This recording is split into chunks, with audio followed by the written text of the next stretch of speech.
Welcome to Spiritual as Fuck, Spiritual as fuck. where spirituality meets the real world. I'm Liz Volpe, social entrepreneur, psychic medium, teacher, and founder of the Intuition Academy. I am passionate about inspiring people to dream big and change the world. I'm Diane Driscoll, a coach, facilitator, keynote speaker, and self-directed healing practitioner. I am fascinated with all things science, spirituality, and self-leadership, and love the journey of incorporating my spiritual gifts into my life and business. We share real and raw spiritual stories, give you a safe space to challenge what's normal, and have some serious fun along the way. If the podcast isn't enough, we invite you to our monthly online events and workshops with some of the world's best spiritual teachers. Plus, join our Spiritual Renegades community and get bonus episodes and lots of exclusive content. Everything you need to be spiritual as fuck.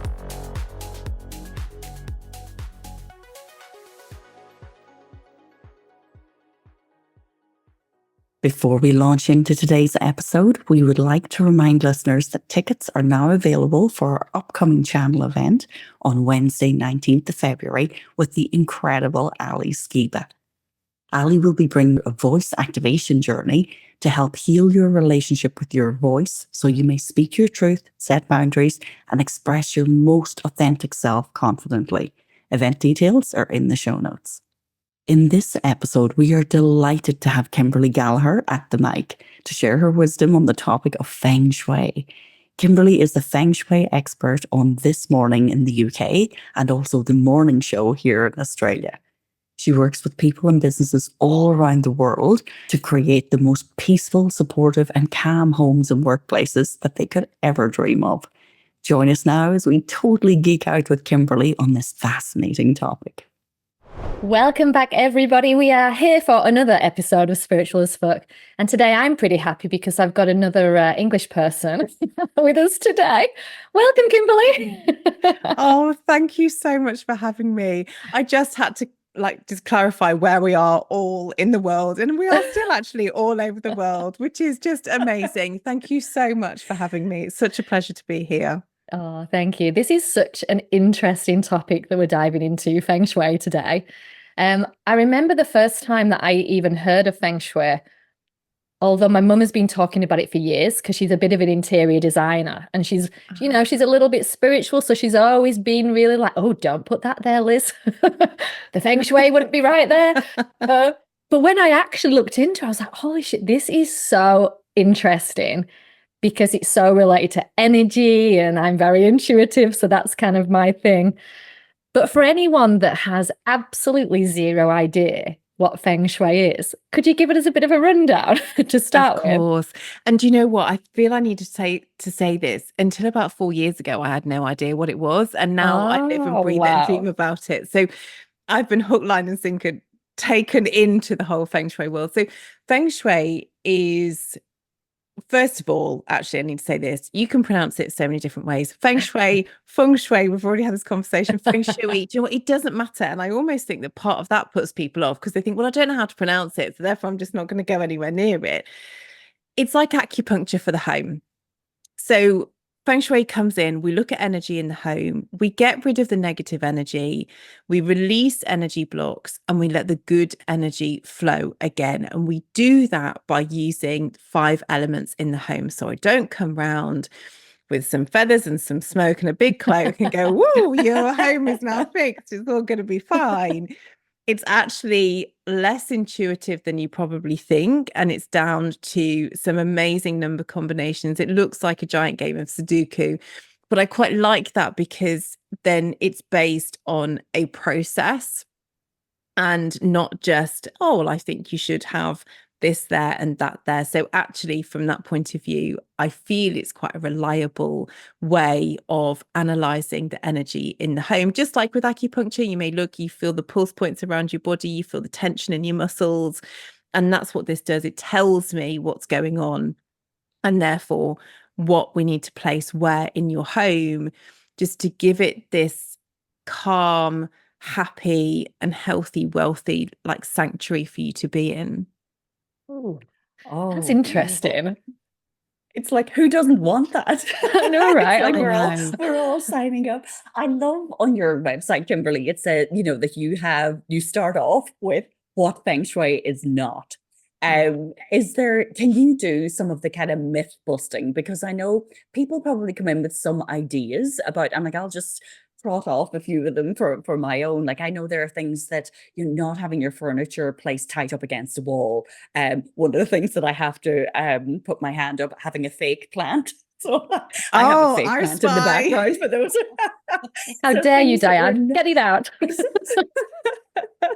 But it's like a staircase in the middle of a house, things like that. So are there some of those things that you can tell us about? What are some of the either common misconceptions or the things that are probably best known for Feng Shui? Yeah, I think the thing that makes Feng Shui really complicated is there's about 120 different schools of Feng Shui. So it's almost like the amount of languages around the world. Wow. So no wonder you're going to hear all of these different stories and different things that may work, may not work. So I think when you find a Feng Shui consultant that you like, stick with them, because it's a bit like having 3 different personal trainers. They will all try and tell you different things and work out different ways, and they're all sort of aiming for something different. So stick with one, whether that's me, whether that's somebody else, but just stick with them, because then all of the things that they tell you will all align. And so then you take away that complication, because you're like, okay, well, Kimberley says not to have too many of this, or not to have too many fake plants, for example. And that will then work in your home just to create this lovely energy. There are some generic things. So the furniture against the wall, for example, that's there because we want the energy to flow around the home. We can't see energy. And do you know what? It'd make my job a lot bloody easier if you could, because then you could see it and go, oh, look, there's some stagnant energy. Let's go and move that. But you can't. And so you have to you have to feel it and do what you can. And so almost visualize this energy coming around your home as like this lovely, gentle breeze. It needs to be gentle. It needs to have access around your home. And the more stuff that's in the way, the harder it is for that energy to move around your home. It will get stuck. It will not move. It will sit and collect like dust, and all that sort of anger or whatever's going on in your home, the arguments, it will just absorb all of that. And then that's when things get a little bit worse. So having your furniture away from the wall means that the energy can swing by it. It can move around it. It's not going to get stuck. So you're going to have that lovely flow of energy around you. So say, for example, it's your bed. You can move that away from the wall if you want to, and it will allow the energy to go behind. Ideally, you don't have a bed that goes all the way down to the ground. So again, you just have that lovely flow and circulation of energy. But where I come in is, and maybe because I was only introduced to it in lockdown, that I was like, well, this is great, but I can't do that. Like, we are so stuck for space. When at the time I was living in the UK, we had a cottage that was, so oddly shaped, so anti-feng shui, you couldn't make it up. Like teeny tiny windows, small doors, little doors going into little doors. And it was just, so our sofa was like, it was squeezed in. There was no way we could have it against the wall. So I was like, okay, well, I want to do all of this stuff, but I'm going to have to bend the rules a little bit. And so I took this theory and absorbed all of it, learned all of it. And then I wanted to make it relatable to everybody who lives in a modern home. And before, as a Feng Shui consultant, I was a teacher for 10 years. And so my job in those 10 years was to take really complex, random information. I was an equine biology teacher. So I took all of this equine science, absorbed it, and hopefully regurgitated it in a way that the students would understand. So I feel that that's how I can do that with Feng Shui. I studied it for a year, still studying now, and I love learning about it. And I take what I think is most important and I apply it to a modern home. And then I create a set of, not rules, because I think Feng Shui is known as this really strict, rigid thing. I have these almost like guidelines that people can try and work around. So yes, artificial plants aren't ideal, because Feng Shui is about life, it's about energy, it's about growth. And so what I would say to somebody is, look, if you love artificial plants, and I get it, like in Australia, it's too hot sometimes to have real plants. But if you feel stagnant and stuck and feel like you're not growing, then maybe move those artificial plants out and replace them with something that brings growth into your life. So that's how I say it. Look, if everything in your life is amazing, you don't need me. That's fine. You can scroll past me on Instagram. You don't need me. But if there are areas of your life that you feel that you can improve on, then there may be things that you can pick up along the way. I think this is super interesting. So would you say then that by moving into the wrong house, or by living in a house and then suddenly going through, bouts of like loads of bad things, say, I don't know, health concerns, money issues, that type of stuff, that we can change that by looking at the feng shui of our home? And if that's the case, where should we start? I think it's a really good point. And people say, I'm moving home, what should I do? And I think my question to a lot of people is, look, since you've moved into your home, have there been significant changes in your life, good and not so good? And that's when you can say it's the energy in the home, because life happens, rubbish stuff happens, and I unfortunately can't stop that. I wish I could, but I can't. But what Feng Shui does, it creates this really supportive home for you, like a supportive partner in your life that holds your hand throughout these processes, like moving to other sides of the world. It tries to make it as smooth as possible. Things go wrong. Things absolutely went wrong for us. Money went missing into the universe for a very long time. That was quite a scary little moment, but we got through it and it was fine.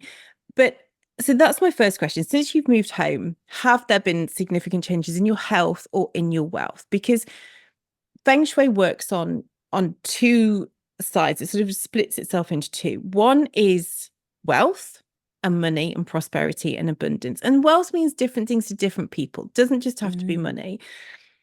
And the other side is people. And so that's where your health may come in. It may also be your job. It may be relationships. It may be between your partner, your children, your neighbors, your work. So it's people and wealth is what we look at. And so have there been changes in your life in either of these sections? And some of them, it might not be both. It might be just your health. It might be just your wealth. And that's when I can come in and say, okay, let's have a look at what's happening in the house. And I never tell people not to move to a house. Before we moved here, I didn't analyze the home. I went on a gut feel. I loved it. And I was like, do you know what? I truly believe that everything can be sorted out. There are other consultants out there that will tell people to knock down walls, not move to homes. And do you know what? That's just not practical. If I said, to my husband, we can't live in this bedroom anymore. We've got to move to the bedroom, the small one at the front, because my Feng Shui consultant said that's going to be better for us. There's no way that would happen. It's just not practical. Or it's the house of your dreams, and then someone comes along and says, oh, no, it's facing the wrong direction. Well, it's about weighing it up. But I believe that everything can be remedied. So what happens is again, there's lots of different layers to Feng Shui. So what I share on podcasts, on my Instagram, is very much these little tricks. We're trying to trick the energy in the home, and that's what crystals do. So crystals, they emit, I'm sure you've spoken about this millions of times on your podcast, but they emit a vibration, and each crystal has its own little vibration. And you have, I'm looking at mine now, you've got a citrine crystal that's good for wealth, because apparently the vibration that it gives off is good for money. And you've got the healing ones, the vibration kicks off an energy that is good for healing. So these are the things that I'm doing. No artificial plants, because we're trying to trick it into thinking that the energy in your home is about life and growth. Declutter, so that we can trick the energy into moving around a little bit more.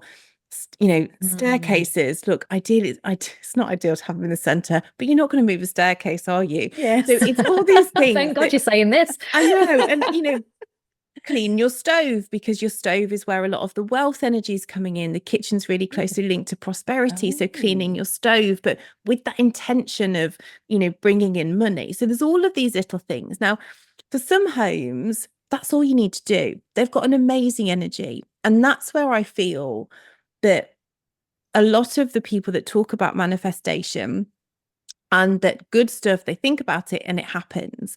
I truly believe that they live in these houses that have this amazing energy, and maybe it's looked in judgment, or maybe they knew about that energy in their home, but they moved in and the energy is good. So when they put that message out to the universe, it happens. From a Feng Shui point of view, 1 in 40 homes has that type of energy. So there's 39 of us in 40 out there going, hello, universe.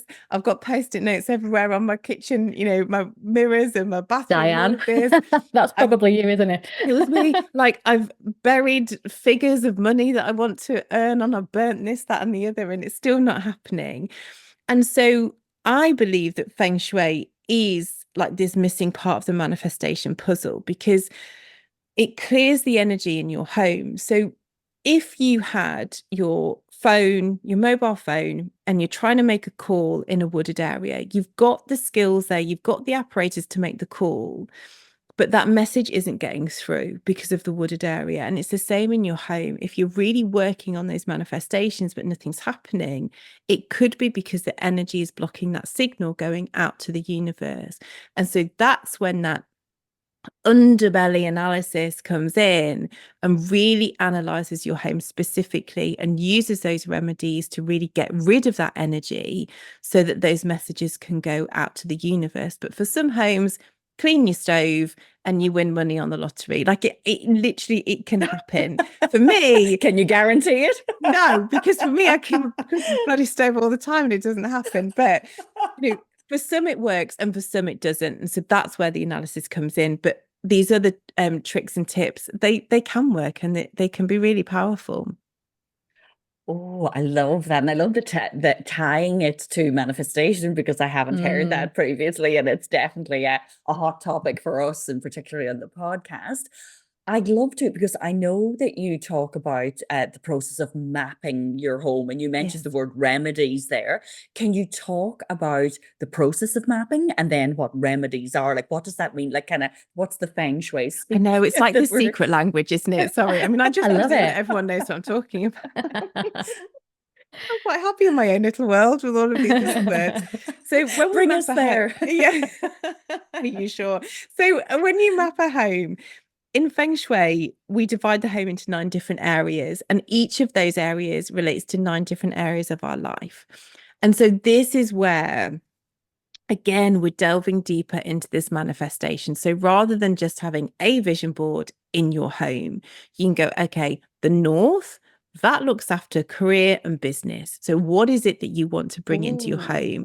So that's where we find out that area.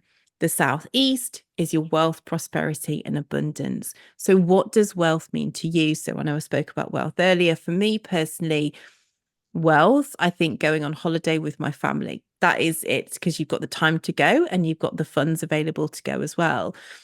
So if you walked into my home, you'd never know that I was a Feng Shui consultant. And the wealth area of my home just has pictures of us on holiday. Like that's what we have there. And so the southwest is your love and romance area. So we can really work with these 9 areas, and we can add what I call like a visual affirmation to each of these areas. So love and romance, having pictures of couples, or rather than like one tree or one animal or one person, it's making sure you've got these couple pictures, this visualization of 2 things in your home. The same with wealth. What's a visual affirmation there? The same with your career. Every time I go on TV, I save the little cards and I keep putting those like in the north, and all of the things that I want to keep bringing in. So that's how we map it. And then the remedies that we use are based upon the 5 elements. So I do this wonderful number combination, and it's all gathered from when your house was built, which direction it's facing, which direction it's sitting, as in the back of the home. And from that, it's called Flying Stars Feng Shui, and a star is a number And the flying means that you move this number around this 9 grid, which is just like Sudoku. That number combination then tells me what's happening. And it may be that you need some earth in that area, which are crystals, sand, shells, that grounding element. You may need wood. Wood is also grounding. So that's plants. So that lovely, again, grounding, but growth. Then you sort of go a bit further up the I was going to say up the bonkers levels, but so then we go on to maybe like internal water. So internal water is really cleansing. Most shopping centers, airports, hotels will have a fountain of some sort because water is very cleansing, but it also brings wealth, prosperity, and abundance. It's really good for love and relationships as well. That's why airports have them, because by the time people have got halfway around the world, you know, I don't know if you went through Singapore airport when you come in between, but it's just basically one big giant water fountain. Same with Dubai. Yes. And it's that cleansing energy. It makes you feel better. So we use water. Then we can use fire. And we don't mean actual fire. We use colors to show the fire element. And fire is great for burning through negativity. It's also, again, good for love and romance. Too much fire, though, can bring a feeling of stress and anxiety. So it's a color that I would be wary of in the home unless you knew you needed it. And then the most truly bonkers of them all is metal. And metal it's actually a beautiful element. And who knew that I would ever be saying this? But metal obviously comes from, you know, the depths of the earth. And it's solid, it's stable, it's grounding, it's strong, but it also absorbs negative energy like you've never known. So if you think a crystal is powerful, metal is super powerful. But the reason why we need to know where they go in the home is because if you put metal in a home where the energy is actually quite good, then you're taking away that good energy. So we're only going to put it in pockets where it needs the absorption of that negative energy. So that's how I work out what needs to go where in the home. And you can really subtly place them. So, for example, fire, we need in my husband's office. I was like, okay, how am I going to do this? So we have red post-it notes, yellow post-it notes, red pencil sharpener. I don't even if you know if he uses a pencil, red greetings cards, just like a little throw over the back of a chair. So you can do it really subtly, but it's really powerful. Wow, that is so interesting. I feel like we all need you. Absolutely. I'm already imagining my house being mapped out. It's like that is, and I love that you're saying that there are so many remedies for and your approach to it in that, you know, allowing for that flexibility. Like I'm just thinking of my home here in Ireland is tiny, so it's not like it's like having the furniture against the wall. It's like, well, if I don't do that, I'm not actually you're taking away a couple of inches room. of space. Yeah, totally. And also like here in Australia, like a lot of homes where I am on the Gold Coast, they've all got a really coastal theme. And so all of a sudden going, right, well, you need to add this to it. It just doesn't work. There's a lady that emailed me this week and she's got a tiny apartment in Manhattan and she's had a home feng shuied by this celebrity feng shui consultant. I don't even know who he is. And he's told her that she just needs this giant bucket of water in a kitchen. And she was like, it looks absolutely ridiculous. She was like, I'm single and I'm trying to date. And if I bring anyone back here with this giant bucket of water, they're just going to think I'm nuts. Like, can you help me? I'm like, yeah, I can help you. That's fine. So I just after the leaky roof. Well, yeah, it's like it may work, and that's amazing, but it's about making it work in a modern family home, and you've got to then take into consideration other people living there as well. And for me, that's really important. I'd love to know, Kimberley, do you have a really cool story to share of maybe a client that you've helped and, you know, they've had that bad luck and you've gone and done your jazz, put in a few post-it notes or whatever it is? Have you got any stories that have to kind of show? There's so many. I mean, there's so many like lottery wins. There was a lady who I bumped into in the local crystal shop here.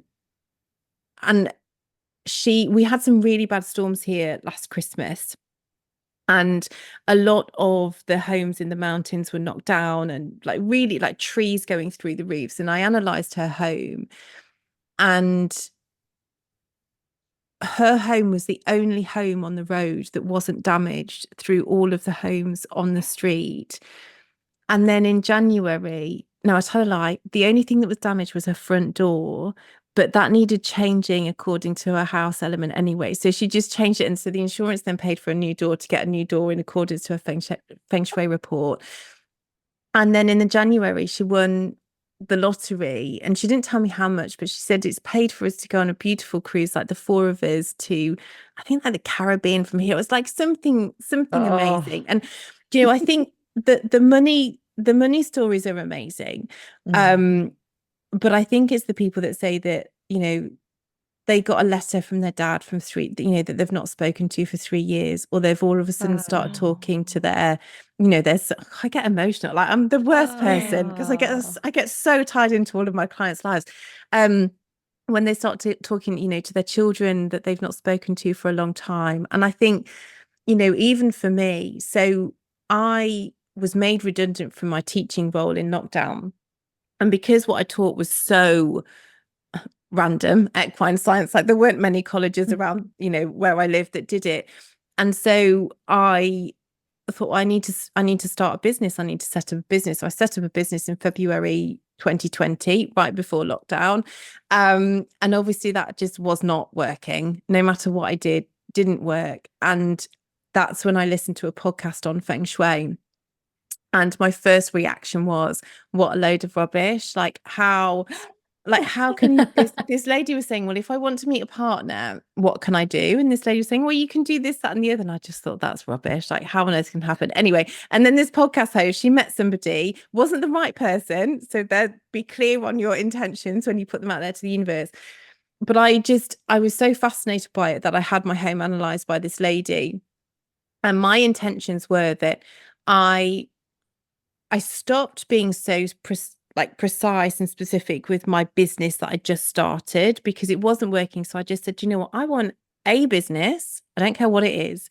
I want to help people. I want to be financially independent, and not just a little bit. Like, I want to be really financially independent. I want to do stuff for myself and not have to ask anything from anybody. I want to work with beautiful people. I want to work all around the world, and I need a business that's completely remote, because that was in England and I knew that we were coming to Australia. Yeah.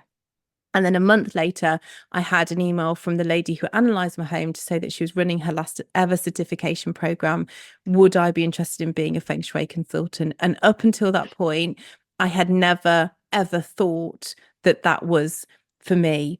And that was my sign. That was my turning point. And I've not looked back since. So I'm almost like my own testimonial in terms of how it's just completely transformed my life, and I get to do that. And that's why, because that happened to me, I can't believe that people don't know about it. So I was like, I need to have this business because I need to help people.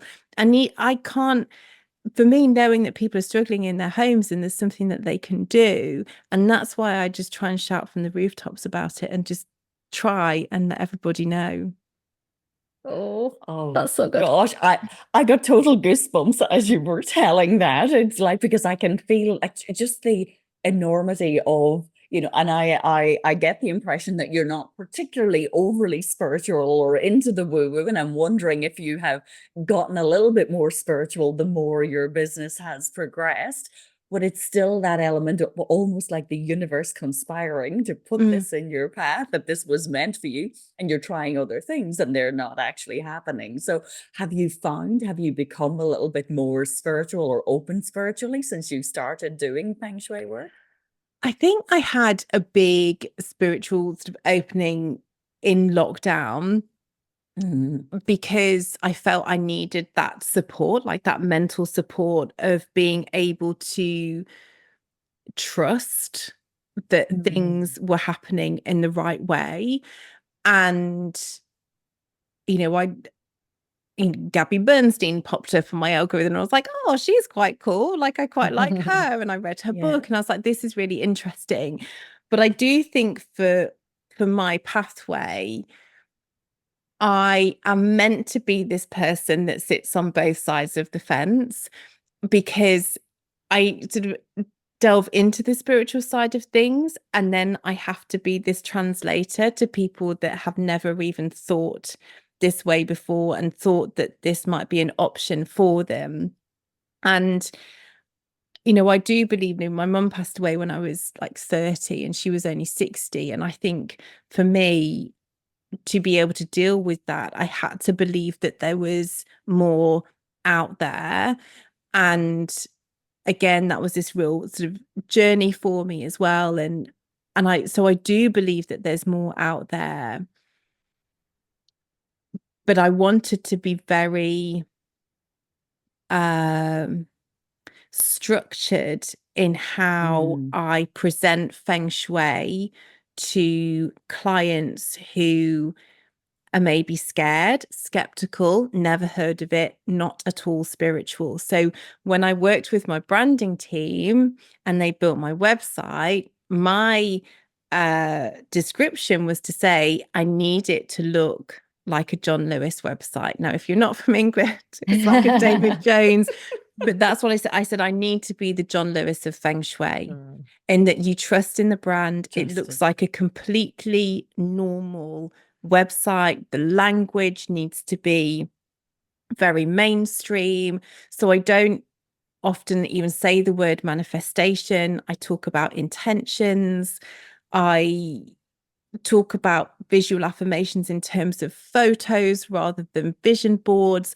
So I change my language ever so slightly, and I can dip in and out of both worlds. So I think perhaps my journey was meant to be that I sit in the middle and I can move in and out of both. And you know what, being on the Spiritual Sook podcast, that is exactly what we're seeing more of in the world. I mean, you're on the right podcast. We're all about bringing spirituality into the real world, because the spiritual industry is really scary and way too woo-woo in a lot of ways. And we're finding people like you are being introduced and are able to communicate it in that way that everyone can just understand. So good on you. It sounds like you're definitely following the right path. Thank you. And I think, it's a beautiful world, the spiritual world, and it can really help you in so many ways. And I often talk about having like a wellness checklist and trying to aim for this sustainable 7. Like, I think 10 out of 10 is too much. You aim for the sustainable 7, and whatever it is that gets you to that point, it doesn't matter what it is, whether you have a chat to people who have passed over and you have a chat with them. I talk to my mum all the time, and that's fine, and that gets me through. I believe in signs. My sign is rainbows, and also randomly registration plates. I would always see my initials or name or something pop up in a registration plate. Like, we were on holiday in Noosa this weekend, and I felt really guilty about having 2 days off, and my nephew calls me Kiki K. So he calls me Auntie Kiki, and there was like a Kiki that was literally sat outside the hotel, and I was like, this is just showing like that it's okay to to be here. But whatever it is that you are into, I just think that we need to take away that oh, you're weird if you do that. Like, I often say, like, own your own weird. Whatever it takes you to get to your 7 out of 10, then that is exactly what you need to do and where you need to be. Oh, I think even for you, the teacher in you being that translator, because every teacher is a translator as well. It's like you're trying to bring complex ideas into a simplistic way that people will take that. So if you're going to, like, for anyone who does Feng Shui in a very spiritual way, that's not going to reach the masses, or it's not going to meet, or reach out to the broad section of people that your message will. Plus, also not being as rigid, I think it gives more people, it's like, oh, okay, if I get a consultant, I'm not going to have this huge big bill of moving the staircase and, getting new furniture and, or maybe I've invested in something and now I'm going to have to throw that out.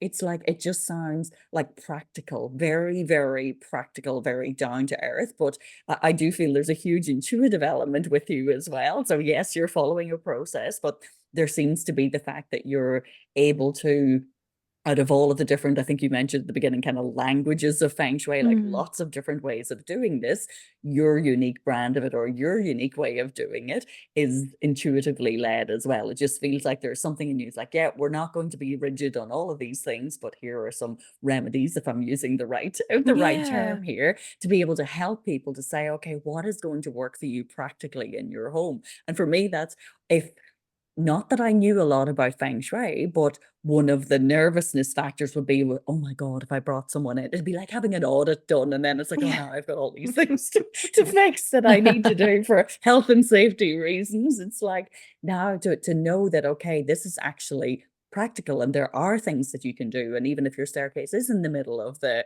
of the house, then okay, that's okay. We can rebalance it or we can offset it or we can do this beautiful remedy to be able to do that. And not everything probably has to be done straight away. There are things that can be done over time. And I love that. I really just think that casts your net so much wider.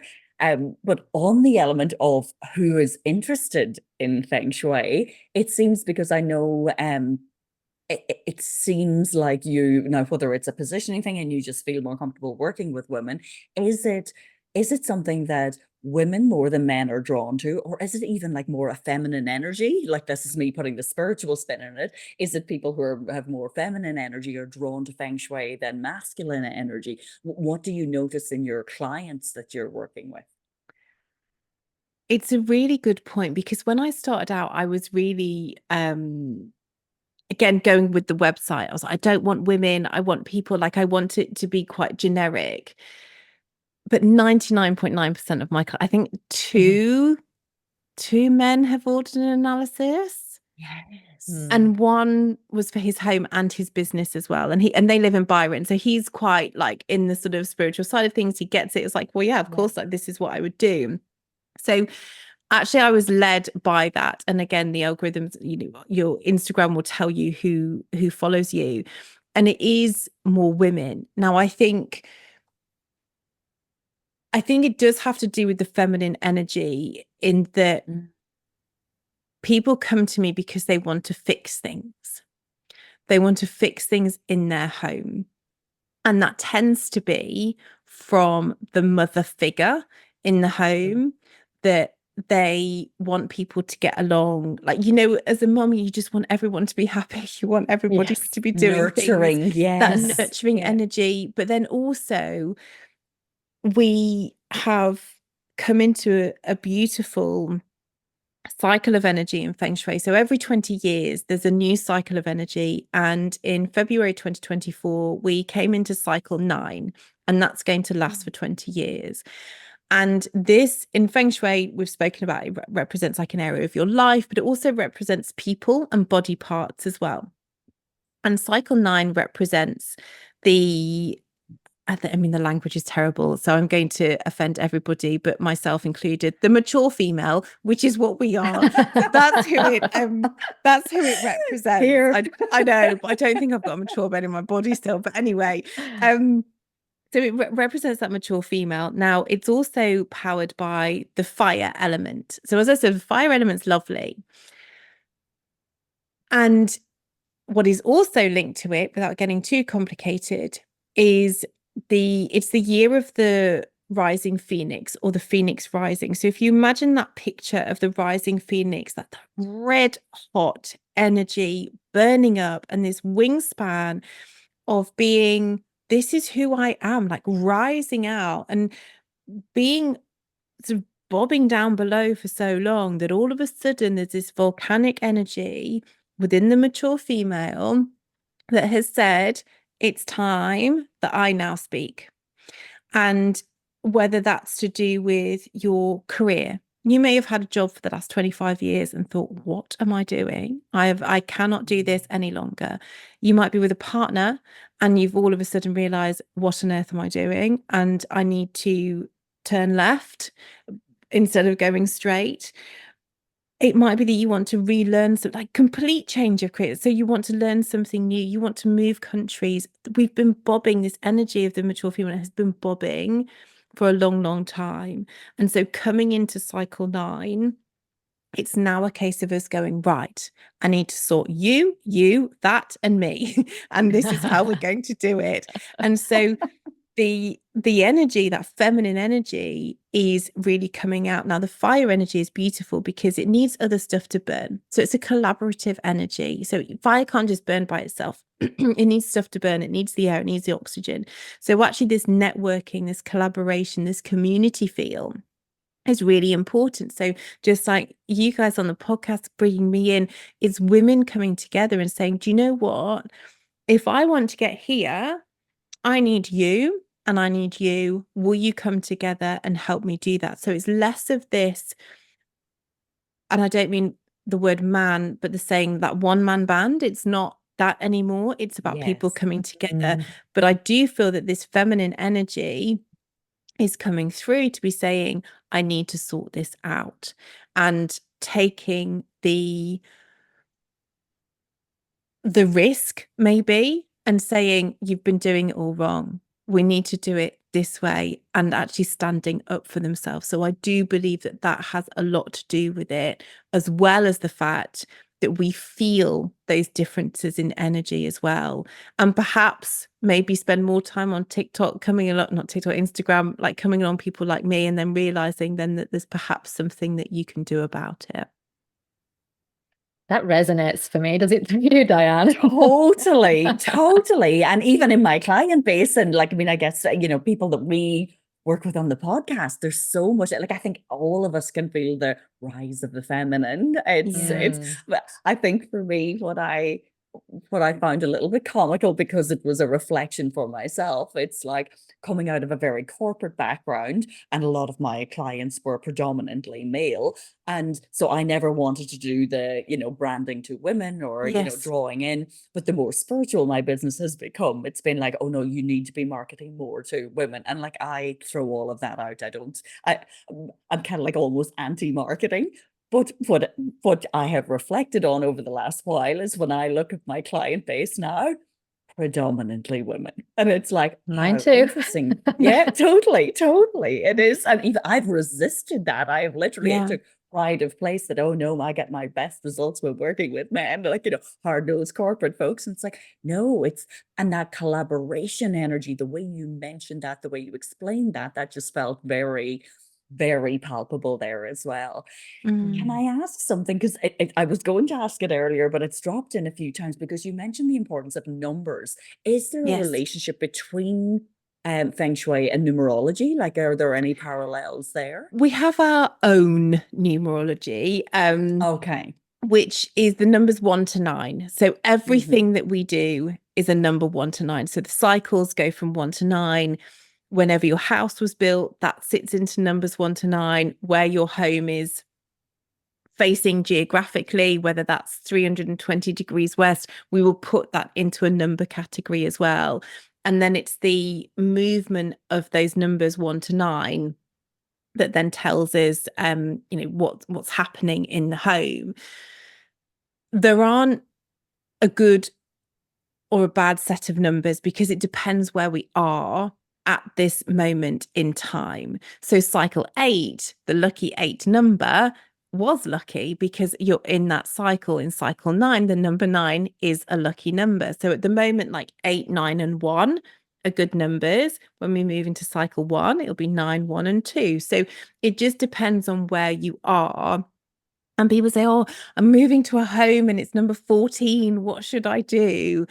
And personally, I just think it's fine. Like, we already have too many barriers in the way of our life. Like, if you find a dream home, and just because you don't like the number, like, change it to a name. Like, if you don't like it that much, you can do something about it. So there is a slight link, but it's almost within its own Feng Shui world, being numbers 1 to 9, rather than, the ones and the twos and what they mean in different. I like it. Being solution focused. That's the key here, isn't it? We've just gone past the 4th of February, which I believe was Feng Shui New Year. Tell us a little bit about that. What the hell is Feng Shui New Year?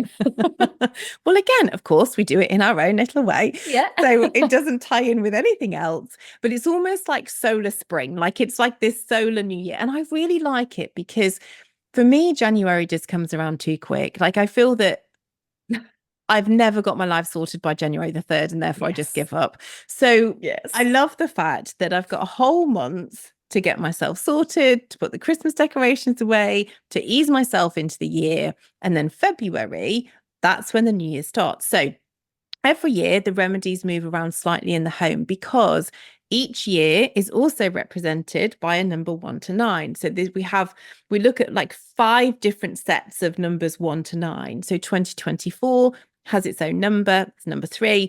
2025 is the number 2. So each of these numbers moves around different areas. So there's a slightly different energy from the stars. Feng Shui is like astrology for the home. It's looking at the impact that the stars have on our home. And so each of those numbers has a slightly different impact. So if you work with me, then we reanalyze your home every Christmas time so that you're ready for now, and we move these remedies around. We take the remedies out, we give them a wash down and a sage, and we sort of get rid of all the thank them for all of the hard work that they've done so far, and then we move them back in the new year. And that is when we set our intentions again for the new year. So it's a beautiful time now. If you feel like me, you've not got your stuff together, now's the time that you can go, okay, I've had time to settle into this year.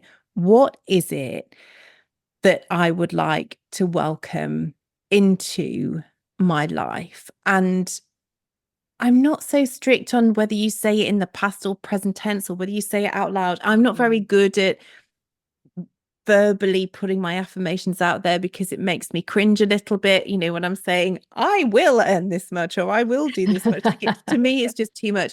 But what I do say is, show me how to spread the magic of Feng Shui with as many people around the world as possible.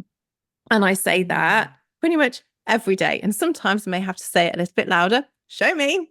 Show me how to do that.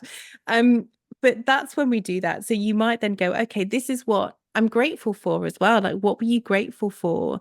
And what worked, what didn't work? Were there any more lessons that you have to put into place? And so then again, you work with those 9 areas of the home. So your relationships, your career, your family, your the West is a lovely area. That's your new beginnings, children, fertility, like that birthing of new things. And what is it that you really want to bring in? And I love the fact that it's February because it takes the pressure off January. Absolutely. John Kimberley, I have got one last question here. It's a very important one. Okay. I read somewhere that you should never have a mirror facing the front door. And I do. And I'm like, shit, it's kind of offset. So like the door and then it's across from it, but it's a little bit off. Is this bringing me bad luck? I could speak for hours on mirrors. Oh God. And it's like, you can start off saying, yes, but then this, but then this. So I'll go back to explaining how energy is coming into our home. Then it means that I don't have to make the decision for you and you can make it. Okay. This is how I get around everything. So the good energy is coming in through your front door and through your windows. And we want that energy to stay. We know that mirrors reflect. So if that mirror is opposite the front door or a window, it's going to bounce that good energy back out again. And we want that energy to stay. So if you feel that your home has got enough good energy coming in, then keep it. That's totally fine. But if I was moving into a home personally, I wouldn't put a mirror opposite the front door because I want to give the best opportunity for that energy to be able to enter my home and for it to stay. So I think the 3 rules of mirrors are not opposite a front door, have something that brings you joy and happiness. Like, use your visual affirmations. We have plenty of pictures of the Amalfi Coast, Italian coastline, because one day I will sail around there in a yacht, whether that's my own or somebody else's, but I want to do that. That's what they're there. So beautiful pictures like that. It may be your family, but if you don't like your family, don't have pictures in your hallway. And I think we feel so pressured to have great aunt, whatever her name, on a family photo, and you think, oh, I wish she didn't come to our wedding or whatever it was. And so if you don't like your family, don't have them there, and it's fine. It's fine. I love that. So just have stuff that brings you joy and happiness. Opposite a window, I would try not to, but again, in your cottage in Ireland, you've probably got one wall that doesn't have a beam in it where you can put a mirror that's not opposite a window. And that's what I was like. So if you have to have it there, then that's fine. The other theory is not having them around the bed so that you can see yourself in the bed, because it's bouncing energy around. And so if you are struggling to sleep, you want that energy to be calm, and you put a mirror in there, it's going to bounce it around. And if you really dig deep in Feng Shui, there will be a theory out there that says that it might invite a third person into your relationship. But I'll leave you with that one to decide. Wow. Is that a good thing or a bad thing? For some people, that's where did your mind go? I think I was meant to hear that, because I was considering putting mirrored slide robes into because again, my bedroom's quite small, and I thought, oh, if I've got mirrors, it'll make it feel bigger. Yes, but it would be aligned with the bed, so it's like, oh, okay. And it's tricky because, like, in my daughter's bedroom, she's got mirrored wardrobes, and I'm not about to change those mirrored wardrobes. So anyone listening, if you've got mirrored wardrobes, please don't worry, because I'm not going to ask you to change them. But what we want to try and do then is slow the energy down. So forget about the third person. We'll just sort of ignore that that's something that people think. But slowing down the energy, so maybe having a rug in front of that mirror, having a nice throw on your bed, just to slow that energy and absorb some of it down. So if practically that works for you, then go for it. Or maybe just have it on one of the sliding doors and not both of them, so it's not directly at you. But I think if you struggle with sleep, the idea is that the bedroom, you want it really nice and calm, and you don't want this bouncing of energy around. Well, I'm going to say it here first. I'm moving my bloody mirror after this, and I will be in contact when I've won the lottery. Amazing. Do that, clean your stove, and then see what happens. Exactly. Absolutely, I am. Oh, Kimberley, it's been such a pleasure. I feel like I've just learned so much.